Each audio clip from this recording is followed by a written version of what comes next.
What would you say is a misconception about being an everyday athlete? Oh, this is a good question. I think it's like, oh, well, you have cush jobs and think that it takes up a lot of time, right? And it does. It does. Like, why, people say, why are you doing this? Why are you wasting so much time doing this? Secretly, maybe inside what they're saying to themselves is, oh, I don't have the time to do that.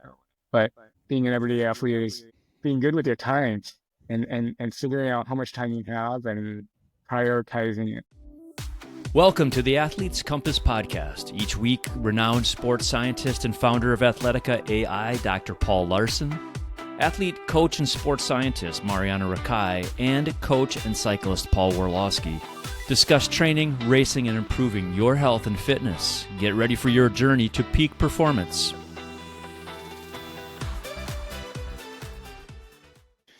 Hello and welcome to the Athlete's Compass podcast, where we navigate training, fitness, and health for everyday athletes. Today we have a special guest, Ben Lin. Ben, welcome to the podcast. Thank you. Hey, can you tell us about your athletic background? What initially got you into endurance sports? A really interesting story. I just wanted to quit smoking. And I saw my friend, I was in graduate school and he said he was training for the Chicago Marathon and he was still smoking a half pack a day. And I'm like, how are you going to do that? And he's like, I just ran 10 miles a day. And so fast forward into, a couple months, I watched him at mile 13 and it was very inspiring for me. And I had some background playing golf, in high school. I was a really good downhill skier. It's just so interesting. Sorry to interrupt, but that is the story of my dad. My dad was a firefighter, heavy smoker, and us as kids growing up hated that he smoked. And he said, "Okay, well, I'm going to try and quit." And he took up marathon running, just like you, Ben, to try to quit. And so whenever he had the craving for a cigarette, he'd get out the door and go for a run, and that could be like 2 a.m. Yeah, that was his whole story. And then, yeah, that was really my influence for what I do now today. So that's really, really cool that was also a big part of your background. Yeah, and I just wanted to feel free. Like I had just ended my master's degree in engineering and it was pretty stressful. I just wanted time to myself a little bit. And so it's just started jogging basically. And, you know, quarter mile or whatever, you run down to the street, you get longer, you get confidence.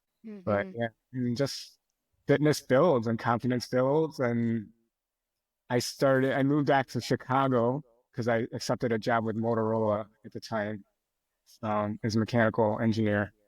And I didn't really know too many people here. My brother was here, but, friends leave. So all I did was run on the weekends. I run in the morning and I run on the weekends. It was my time. I can't believe this podcast just keeps capturing this, but it's just like how we're capturing all of these everyday athletes who have come from these backgrounds where they're smokers like yourself, Ben, or they've just been on the couch all their life. And then they're kind of coming out of their shell and they're discovering that they can do incredibly hard things. And it's just so rewarding. So sorry to interrupt, guys. It's just amazing. No, that's okay. And yeah, the story, reads like you run a 5K, you run another 5K maybe, you maybe run a 10K the end of that year, and you start building the distance and the confidence builds. And then it's like, for me, I have like kind of a addictive personality. When I really enjoy something and I start to get, somewhat skilled at it, you just shoot for the moon or whatever. And like I was, within the first year I was signing up for the Chicago Marathon and I didn't know what I was doing at all in terms of training. I mean, I had a heart rate monitor, I barely wore it. I'd go out and basically try to run the longest distance I could on a long run and didn't know anything about nutrition, hydration. I had some, semblance of what I needed to eat, like you need to eat. Yeah, you need to, you need to sleep and whatever. But like I made a lot of mistakes, and you get niggles and pain, aches and pains, and it's like, oh, what did I do wrong? And then you start to meet people and they give you, advice. But that first year of basically run training, I ran the Chicago Marathon. It was great. My mom and dad were there, and I was very just in a state of like runner's high at the finish line. Um, and I was hooked. I was hooked so much that I ran 2 weeks later and I sprained my ankle because of an overuse injury. I was just like classic runner mistake, right? Like, oh, I have a little bit of pain, but I'm gonna go out and run anyways, right? I'm gonna run through this pain and you know, get injured. But Okay. I think in that way, like you kind of learn about yourself, like what you can handle. Um, yeah, started off running. So when was this first marathon of yours? That was 2005. Yeah, it was 2005. And then I immediately signed up for 2 marathons the next year in '06. I did the Chicago Marathon, and then I actually did Vancouver. And I flew out to Vancouver, and I'm like, I want to go to the Pacific Northwest, and it rained, and I was overtrained for the race. I didn't know it, right? Didn't know it. I was overtrained because I did way too much mileage, like that I could handle, and you don't know it Yeah. until race day or whatever. Like you start walking, and it's like, whoa, I did something I've go done that wrong. marathon a few times, Ben. It's cold and wet usually, and Yeah, it's oh, usually no, around. right. I think it was probably my slowest one, and I was like pounding candy at mile 20. I'm like, oh, they got gumdrops, here we go. And I'm like, it's just, talking to the people at the end, it's like, yeah, that was hard. It was hard, but I love it. I love the pain. I love, like, out of all three sports, I'm a horrible swimmer. I'm not that great. I'm a decent biker over the years, and like running, it's so easy and free. Like it's just a pair of shoes and like you get out. And it's always hard when you start, but then when you finish, it's like, yeah, you never get back. It's like they're just saying what there's no such thing as a bad day skiing, right? Like it's or there's no such thing really as a bad run. Like you always feel better, you know, than when you first started.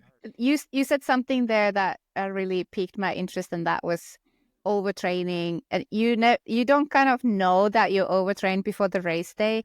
How did you feel on that race during the race? Like why did you figure out that you were overtrained?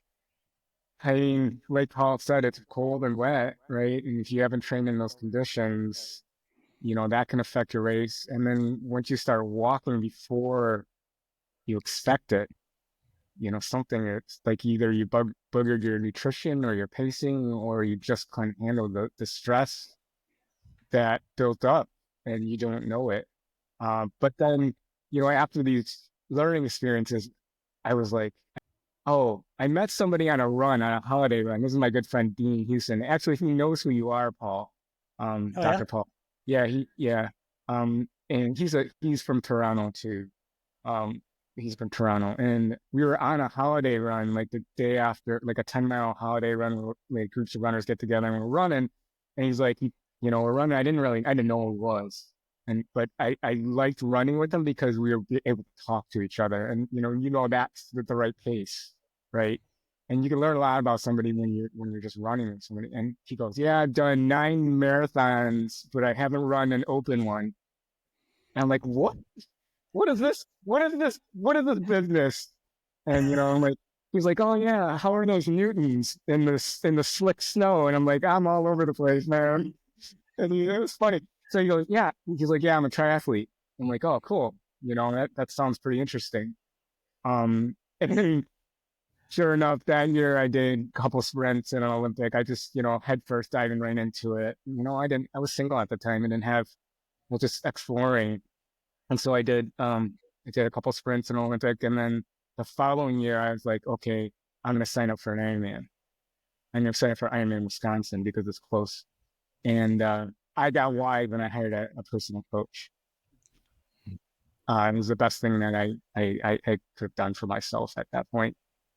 um, because I'd never swum in open water, and I was like, I didn't know anything, but I knew I liked to run, but yeah, it was a really interesting season. Tell us where your coach started with you at that point, Ben. So she's an amazing person. She's a really good friend. And she's a good coach because she could talk to somebody in a couple minutes and instantly understand what makes them tick. And I think from a coaching aspect, you can have all these great workouts and cool stuff and, the fanciest stuff, fanciest gear and the latest techniques and up on the latest research. But if you really don't understand your athlete and what makes them tick mentally and what gets them out of bed, then I mean, it's just a program that you can find on the internet. So it's really just understanding that person. So she just kind of interviewed me at first, and we had hot chocolate or coffee or whatever. And I said, I want to hire you for this race, and I've got this marathon that I want to do in January. So the A race was Ironman, Wisconsin, and she's like, okay, I'm in. She said she was in, and then um, she immediately started with just giving me structured run workouts that were more effective. So shortening up the intensity per se, like I was doing probably too much tempo work. Like all runners, they just run in zone 3 all the time. They never really get better. Or they just kind of plateau at their speed, So they don't really learn how to run like a 400 really hard and then do it again and again and again or whatever. So she shortened me up that way, and then lots of run technique drills. That was something that I hadn't done before, and she did. Like after once a week, we would do run drills. And she told me to cut out the track workouts with the group because it was too much. At that time of year. But just building the confidence. She just built the confidence in me, like you know. And so the marathon came up, and she's like, "Okay, Ben, this is what I want you to do. I want you to hold this pace within 10 seconds. And if you feel yourself getting off that pace, get right back on it." So she could have said, "Oh yeah, you could start to feel sorry for yourself once you feel that pace slip." But what she was really telling me was the mental side of it is be engaged, get right back on it, and you can. And it was like a 20-minute PR or something. It was amazing. But I've got some crazy stories about like what I did as an athlete. She could have fired me at so many points in the year. Oh my gosh, this is hilarious. So like I was a pretty decent I was one of her better like athletes where I was like following the plan, right? Like I was following what she was giving me. I was executing the workouts, and we were incrementing the load, and I was getting better, probably because I was new at the sport. So like the progression was pretty fast, for the stimulus. So he invited me to a training camp in Tucson. First one, I didn't know what I was doing. Climbed Mount Lemon at like zone 3, zone 4 in the first 90 minutes. It's a hard climb. Survived that training camp. And then like in August, like a month before the race, she had me do an Ironman simulation ride. So it was basically like a 112-mile ride and then get off and run like 6 to 10 miles or whatever. So I was like, I'll work for a friend. Probably a bad idea on the bike ride because it should have been a solo effort. And we get to mile like 80, and I'm like bonking hard. So on the return trip, like I stopped at a Subway, had a Subway sandwich, and she looked at the ride file because she could see it, and she could see this huge lull in the period. It was like a half hour where I was just like bonking and eating. Right? I was supposed to be practicing my race nutrition, like, and yeah, she found out about it, right? And she takes her job very seriously. Monday morning at Master Swim, she, the truth comes out, and she was like, "What are you doing? Blah blah blah. You don't get a second chance to do this." So, but it was fine. I did the race. I had a great time, and yeah, I was hooked at long course tri. What are some of the biggest challenges that you faced in your training journey, and what did you do to overcome them? Well, I think I got straight when I started using Athletica. I mean, for me now, I think it's just time. Um, and the amount of time I think I need in order to get really fit, and really ready, uh, is probably like, I don't know, like, I think I need like 2 hours a day of training. Okay. But that might not be what I can handle at any given point of time in the year. I think sometimes I need 3 hours a day, but like I can't, I have so many people depending on me. Like we have 3 small kids. I don't know if I can absorb that. So I don't know if I try to make these, I go through the struggle of like, how much should I train? How much should I dedicate to this? And what should I give up?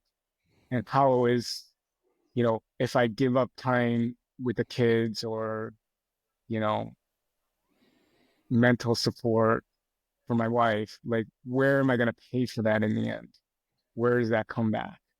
Yeah, I can totally relate to the mental struggles of wanting to put more hours in that is available and balancing it with family and how much time I take away from family, thinking like, kids grow up so quickly on a blink of an eye. When they hit like teenage years, it seems like my boy eldest has gone from a little kind boy to this monster teenage, raging hormones. And Yeah. it happens so quickly.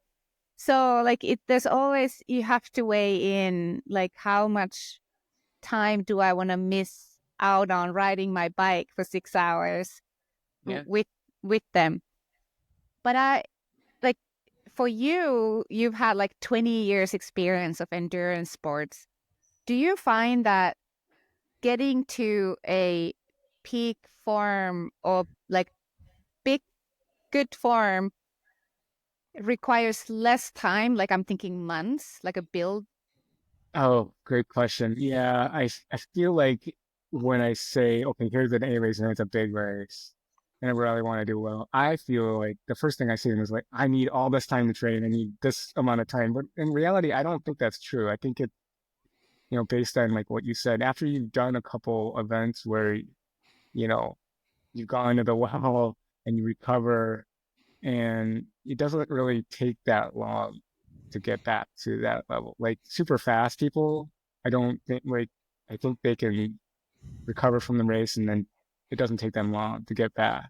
They don't need the because they have all that background, all that muscle memory, and their aerobic systems are amazing. So they can just, a little bit of intensity and a little bit of like work will get them there quicker. So I feel like, me, yeah, that's probably true. It's probably more for the mental side of me. I just feel like I need to train, and maybe that's not true. Like maybe I can just spend like 5, 6 weeks. And what I'm learning now with Athletica, like, if you follow the plan, the work part is pretty hard. It's if it'll give you some stuff that'll challenge you. And it'll keep challenge you week over week over week. And I'm like, oh, sometimes I'm like, whoa, you know, that's a lot of under overs. That one was hard. I don't know if I can do it. But then if you do it, it it'll it increments correctly. And so with that said, like I don't think, using this platform, I need as long, like to see some gains. It's really beneficial that way. Yeah. I was just gonna say, Ben, that we kind of take a bit of a page out of Chris Carmichael, the cycling coach's book, The Time Crunched Athlete, right? Like, you can sure you can get great results by just going out there and smashing long and hard for 30 hours in a week, or but it's like, who's got time for that? Only the pros, right? Yeah. And we kind of, it's like, okay, we've got limited time, so how can we get the most out of our time, right? And just kind of to your point, it crunches down so that you've got more time to spend with your kids and your family and your work and all those sorts of things. But when you're training, it's a very efficient piece of that race, and working on the physiology that you're going to need to develop that resilience to perform in your event, right? So, and Yes. and So sounds like you've got some decent results from that as well. yeah, I have. So like I've been using it since I think you emailed me in 2021. Like it was interesting. Like my inbox has showed up. You emailed me. I don't know how you found me. It was cool. And you're like, get in if you want to get in now. It's closed. The window's closed. So I got in, and I it was COVID, so I I really wasn't racing that much. I was just basically training inside my house. I have a treadmill right here, and I've got indoor. I do a lot of indoor training, and I used it for running.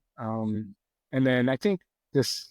So I've been like using it for a couple years, but like yeah, because 2023 actually had a coach again, but then this past year I really dedicated to the plan. Like I'm just going to use this solely.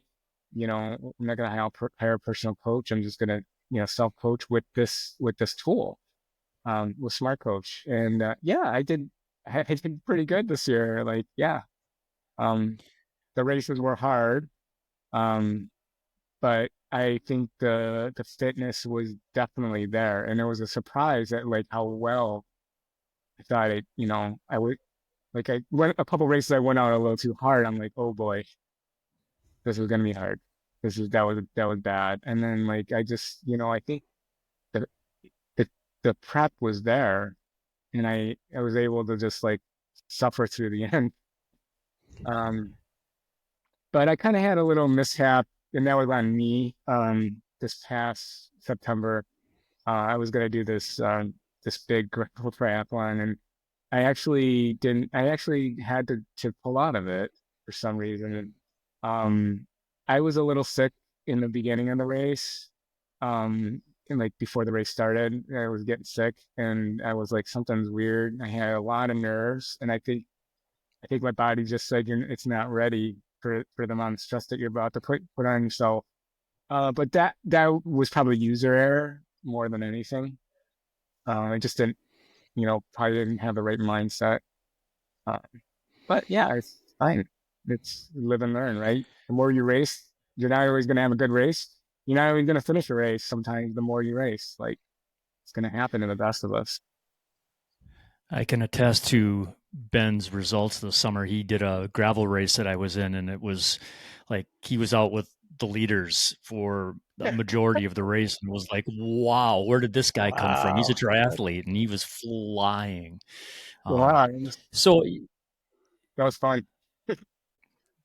Ben, what drives you to keep training, especially when you're balancing other life commitments like your busy work and your three kids and wife? What is your why?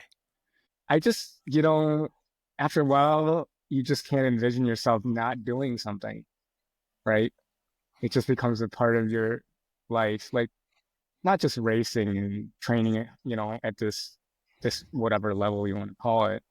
But like exercise, you know, like certain people are like, oh, I don't like to exercise. There's probably certain people that don't like to sweat at all, but like, just building a program for yourself or a routine, and you get into a rhythm for years, and then it just becomes a part of yourself.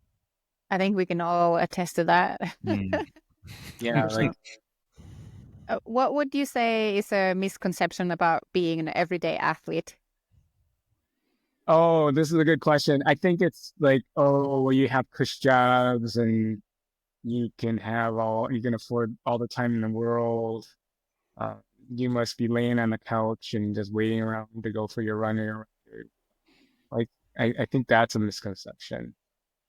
Back to your point about like, Paul, about like, what people, people think that it takes up a lot of time, right? And it does, but like, why, people say, why are you doing this? Why are you wasting so much time doing this? I can't, like, secretly, maybe inside what they're saying to themselves is maybe they can't fit that into their lives, right? Oh, I don't have the time to do that. But I think being an everyday athlete is being good with your time, um, and figuring out how much time you have, and you know prioritizing it. Like, it's hard to get up in the morning and work out. It really is, you know. But I do a lot of stuff in the morning. I wait until lunchtime. I work from home, so that's easy. But when kids come home, I'm not training. I'm not, when they come home, I'm not putting on run shoes and seeing you. Ben, how has being an athlete changed you mentally or physically over time? Compartmentalization is very important, right? Like being able to turn it off and on, like change different modes, going from, to finish my workout, hit those intervals. Now I gotta towel off and get ready for this meeting or whatever. And am I prepared for this meeting? I don't know. So being able to switch really quickly, it's hard, right? You gotta wear a lot of different hats. I don't do the best job at it often. Like finish a run, go upstairs, everybody's getting up and everybody's getting ready, you know, probably should eat something, but kind of put that off. But just like I said, being able to compartmentalize and being able to switch off that mode, that mindset of like, okay, now I need to be doing this is, being an everyday athlete. What about after a big race? Like, do you line up your races so that you have something after the big A race so that you don't, get that Yeah. big Yeah. depression because you don't have That's a anything big to. one. Yeah. I think you and I talked about that, right? Yeah. We talked about that little come down, like the little, after the race, and it's real. It's real. That 2 weeks after a big event is like how Yeah. what just happened. It was one day and it's gone. Especially like your first one. Like if we all remember our first Ironman or big event, and then you kind of miss that day because it was so special. Even after having done several big events, it always hits. So I was wondering, like, if you have any advice, like how to prepare yourself for after the the big event. Well, if the weather's nice, I always like, getting out on a trail or whatever, you know, going for an easy ride or whatever.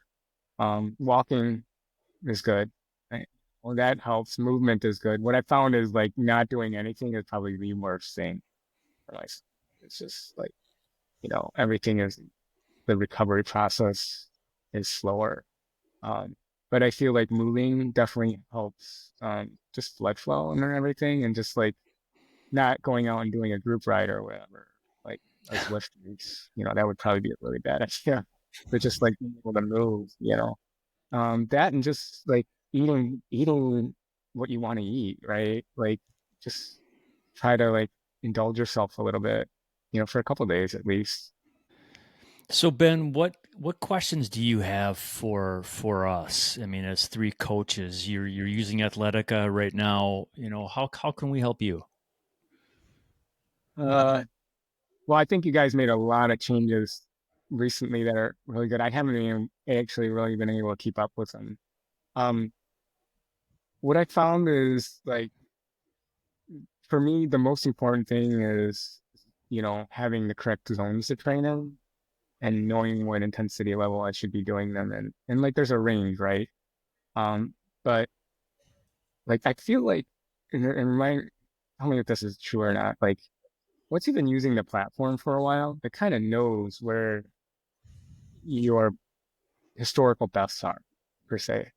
And like, even though I've tried to change those settings, it kind of always goes back to like where they should be. And I think that is the correct answer. Like that's like, I tried changing my critical power a little bit, and like it kind of moved the zone ranges back to where it thought I should be. Is that right? Well, yeah, it should be doing that for sure. Okay. But yeah, I mean, but that being said, you should also be able to override it. So a little bit of both. Yeah. Yeah, yeah. If you have your settings set up right, where you have it that ask if you make a ask to prompt me as a user if to change those zones, you should be able to kind of accept or reject those changes. And Yeah. remember, if there's some data error if, that you haven't noticed in some of your data files, then it might be trying to change your critical power to reflect that uh, data, right, Paul? Absolutely. So yeah, the old adage, gigo is garbage in equals garbage out. So if you, if it's, if the data that's kind of coming in there is in error, then unfortunately, there's nothing really too much that Athletica can do. You will get garbage out. So that's awesome. So what's next on the agenda for you? Like what's the next big goal that's kind of up ahead for you? It's December, right? So it's time to race plan, right? Yeah. Um, like last year I was thinking, oh, I really enjoy riding my bike. Maybe I can do a long course again, long course triathlon, another Ironman race. And I'm like, I don't know, it's a lot of time. Um, but I'm gonna do this event in Ohio called American Triple T. It's basically 4 triathlons in 3 days. Yeah. Whoa. Yeah. Seriously. But you get there Friday night, you do a super sprint. And then Saturday morning you do an Olympic distance race at 8 a.m. And then you do another Olympic distance race at like 3. And then Sunday you do a half Ironman. So it That's equates to awesome. like 1,000 yards of swimming, Yeah. 100, like 110 miles ride, 112 miles riding. And then, you know, over the course of the weekend, you run 42 kilometers, right?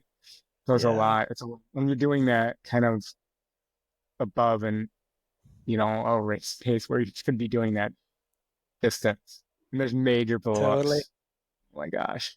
But yeah, that's kind of like the first half of the season is kind of planned, but I don't know what I want to do in the later half. But just you know, kind of leave it at that, and it'll change probably. And I have Athletica to kind of help me. And now using it, I'm just like I'm confident that I can put that in there later and say, okay, well, yeah, you can do this if you want, right? And you were saying something before there about how the fact that, you can actually get quite, now that you've got this background of endurance training, you can actually get prepared for an event quite quickly. And I reflect on, so in my master's studies at UBC, I did this, and I was actually investigating this,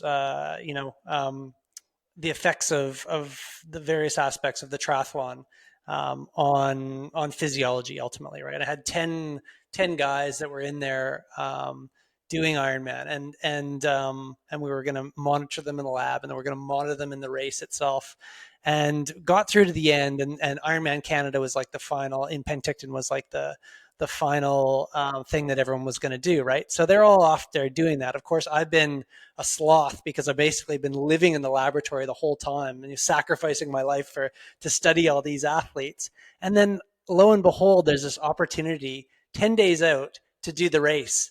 And someone's like, do you want to sub in for me? Because the athlete couldn't do it. So I'm like, sure. So I had 10 days to prepare for the race, right? With hardly any training.